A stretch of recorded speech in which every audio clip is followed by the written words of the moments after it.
Good morning all, welcome back to my channel Sukanya Srinivas YouTube channel. ఇది నా morning day routine అండి. చిన్నోడికి పెద్దోడికి ఇడ్లీ పెట్టాను. బియ్యం ప్యాకెట్ అయిపోయింది. మా పెద్దోడు మా వారు వాడుతున్నారు.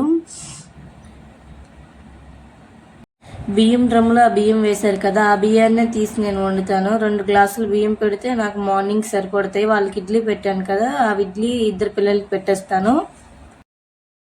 మా వాడికి లంచ్లోకి అన్నం మరియు చింతపండు చారు చేశాను. ఈలోగా మా వారు మా పెద్దోడికి బ్రష్ చేయించి స్నానం చేయించి బట్టలు వేసేసారు.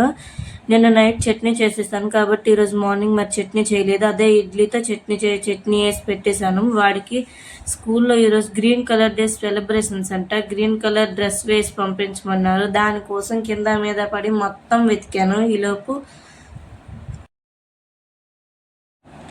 ఈలోగా దాన్ని మర్చిపోయాను. నిన్న నైటే పక్కన తీసి పెట్టాను అనేసి. చూసారు నా మతిమరుపు. పిల్లలతో ఇంకా ఏం చేస్తున్నాం ఎలా చేస్తున్నాం ఏం తెలియట్లేదు అసలు.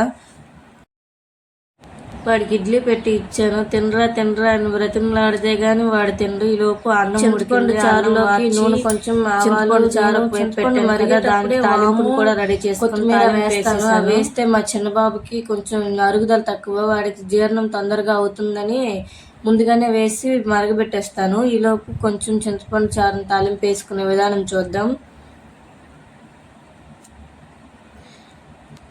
వాడికి లంచ్ బాక్స్లోకి అయితే గవ్వలు కొంచెం ఫ్రై చేశాను. గవ్వలు చారన్నం పెట్టేశాను. వాడు తినేశాడు.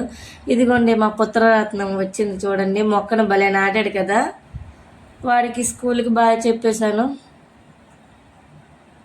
వాళ్ళ డాడీ తీసుకెళ్ళి స్కూల్లో దింపేసి వచ్చేస్తారు. దింపేసి వచ్చేలోపు నేను టీ పెట్టాను. చక్కగా ఇద్దరం కూర్చొని కబుర్లు చెప్పుకొని టీ కూడా తాగేసి మధ్యాహ్నంకి ఏం చేయాలి, ఏం కూర వండాలి అని నేను